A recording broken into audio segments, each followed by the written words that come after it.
तुलसीदास जी के बारे में हम लोग सुने तो तुलसीदास जी के माता पिता दोनों वैकुंठवासी हो चुके थे। दासी ने पाला।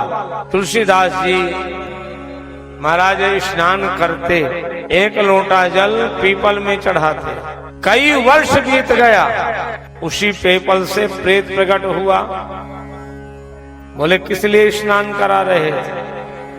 बोले हमें राम का दर्शन चाहिए। तो प्रेत ने कहा जब आप मंदाकिनी गंगा के किनारे कथा कहते हो, एक बूढ़ा साधु भी उस कथा में आता है, वही आपको राम जी का दर्शन कराएगा।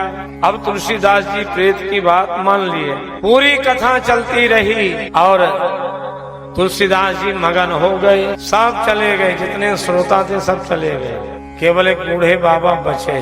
तुलसीदास जी सीधे गए, दोनों चरणों को पकड़ के लेट गए। हमें आप राम दर्शन कराओ, मैं तुम्हें राम दर्शन कराऊंगा, लेकिन सजग रहना। और देखो हनुमान जी ने भी निवेदन किया राम जी से। एक दिन प्रातः काल राम लक्ष्मण घोड़े में चढ़े हुए, धनुष बाण लिए हुए वहीं से निकल पड़े। और तुलसीदास जी माला जप रहे थे तो हनुमान जी आए। तुलसीदास जी मैंने कहा था दर्शन कराऊंगा, आपने दर्शन किया? बोले कहाँ दर्शन किए?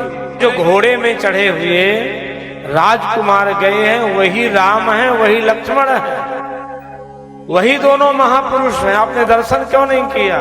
तुलसी बाबा ने प्रार्थना की, महाराज एक बार और कृपा करो आप। बहुत समय बीत गया, बढ़िया चंदन घिस रहे थे और जैसे दोपहरी हुई 11 बजे तो राम और लक्ष्मण छोटे छोटे बाल गोपाल के रूप में आए। कहने लगे बाबा चंदन हमारे माथे में भी लगा दो। तुलसीदास जी भी लगा रहे हैं और बालक भी तुलसीदास जी के माथे में लगा रहे हैं, लेकिन फिर भी तुलसीदास जी पे भरोसा नहीं हुआ कि ये राम लक्ष्मण है। हनुमान जी को लगा कि इस बार चूके तो गए, अब तो दोबारा फिर होगा नहीं। तोता बन करके हनुमान जी वृक्ष में बैठ करके तुलसीदास जी को सजग कर रहे हैं। चित्रकूट के घाट में भई संतन के भी तुलसीदास चंदन घिसे तिलक दे रघुवीर।